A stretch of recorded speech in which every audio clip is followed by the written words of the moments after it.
Hey everyone, welcome to this channel. I'm Katja. I'm coach for embodiment focused on inner child's work and emotional awareness.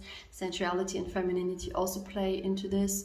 And I decided to start making English videos again, mainly for the reason because I am not living in Germany anymore at the moment, and I'm meeting a lot of English speaking people, and I want them to be able to watch these videos as well as everybody else around the world who speaks English.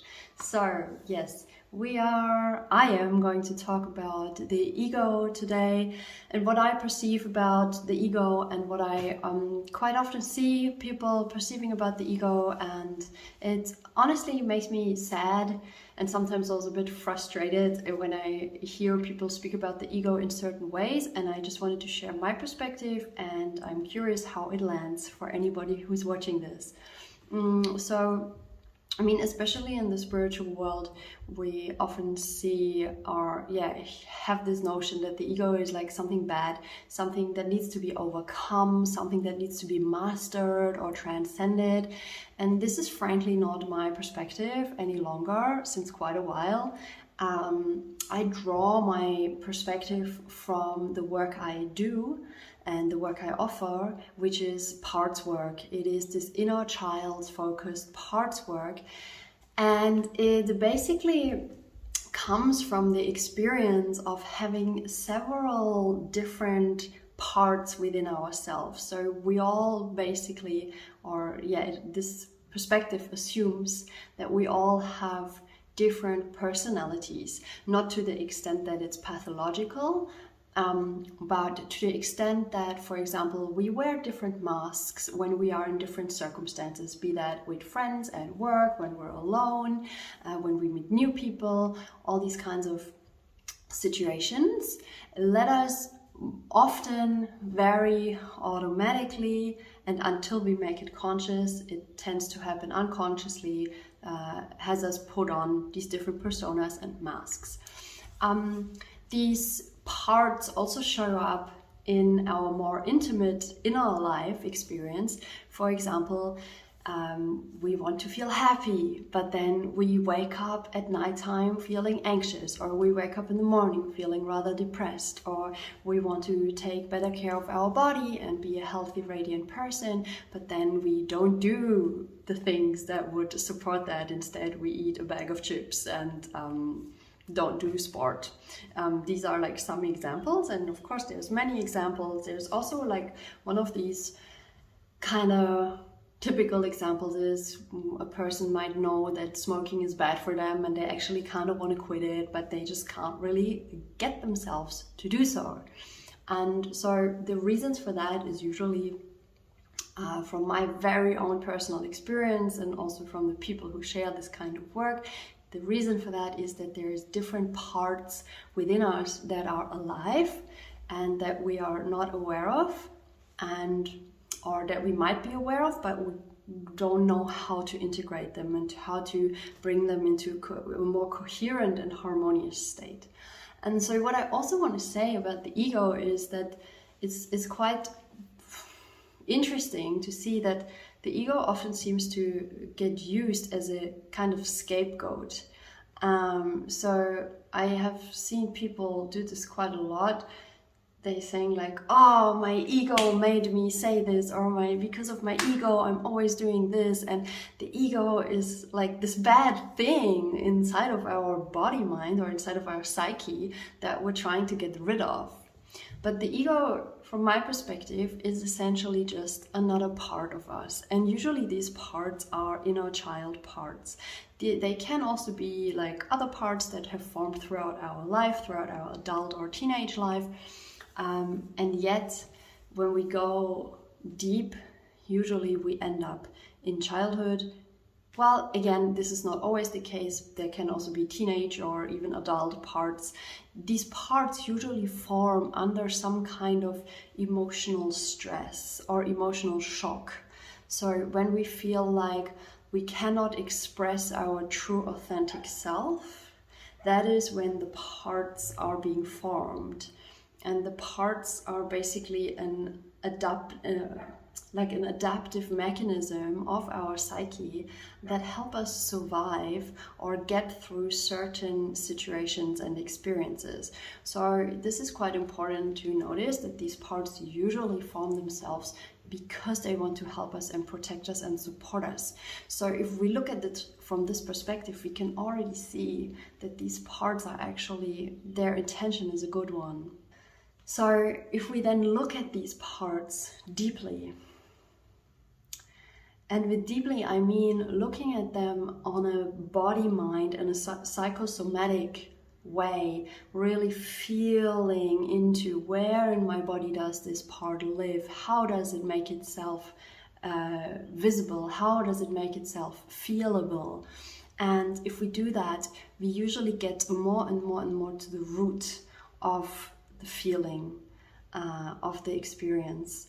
And we can then explore what is the true underlying need. For example, what is the true underlying need of my compulsion to eat half a kilo of chocolate cake? What is the true need under my need to smoke cigarettes? What is the true underlying need under my need to always look at my smartphone and check news and Instagram and social media? So we all have, I dare to say that most of us have some kind of behaviors that we do, and we know that they're not quite good because they don't really feel good. We go to these behaviors, we use these behaviors, but afterwards we feel even more depleted. So there are like non-sustainable short-term pleasure behaviors that don't really nourish or sustain us in the long run. And so we have these behaviors knowing that they don't really serve us, but we also kind of struggle to get rid of them. And this is where this psychosomatically based inner work comes in very handy, by really learning and connecting on a felt sense level with these parts of ourselves that have deeper needs. And these needs are usually wanting to feel seen, wanting to feel safe, wanting to feel acknowledged, understood, heard, or held.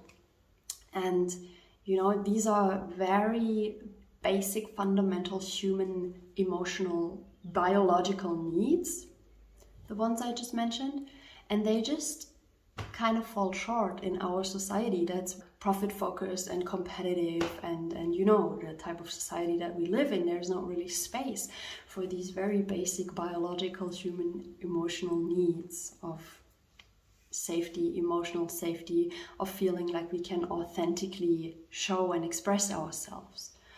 So learning to really feel those deeper underlying needs is like one of the first steps. And we can then, the more intimate we become with ourselves, learn to meet those needs in a new way, meaning in a more sustainable way, in a way that actually makes us feel satiated in the long run, that actually makes us feel satiated from the depth, or in the depth, from deep within, and coming more out, so we can feel more free, feel more at home in our own bodies and souls and experiences, and so the ego is just one of these parts that is yearning for our love and compassion and understanding and curiosity. So what I find a really useful and helpful way of dealing with these challenging aspects of our experience is to meet them with one of those qualities of curiosity.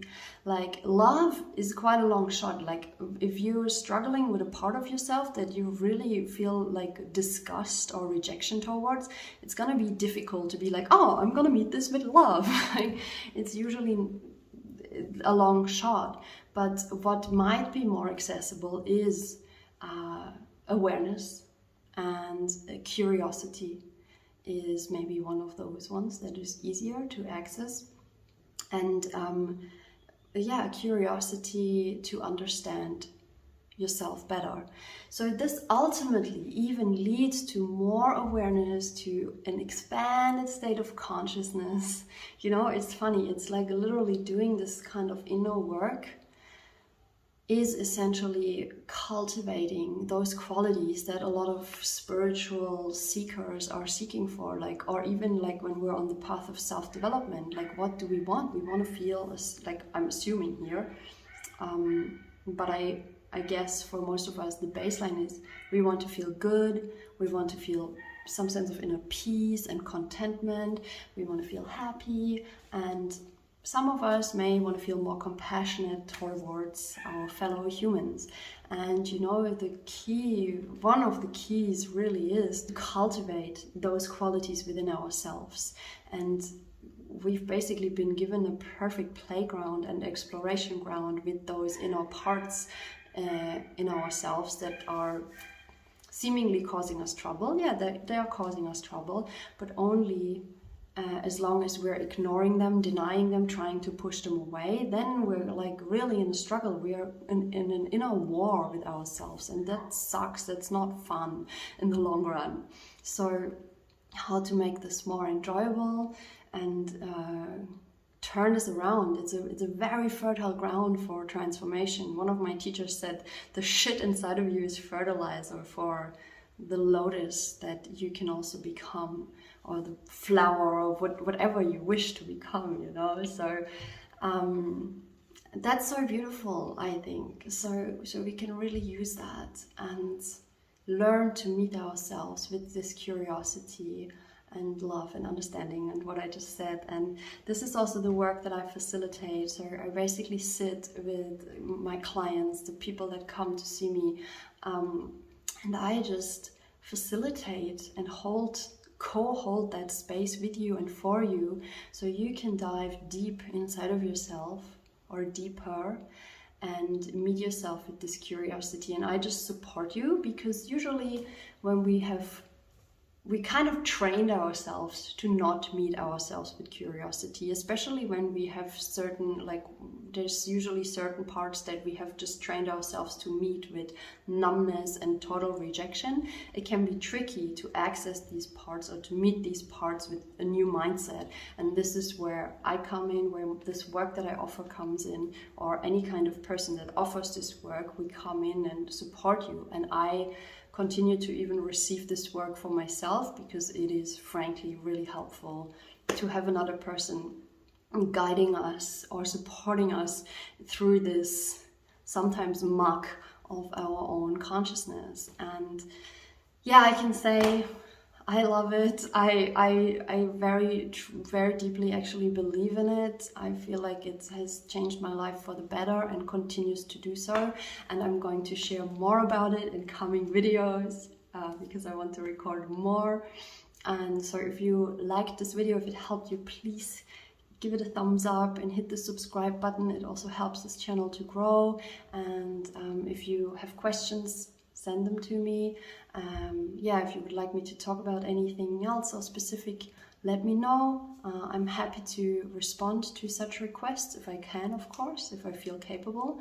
And yeah, that's enough for me for now. Thank you so much for tuning in, and yeah, speak into this camera again soon. Aho.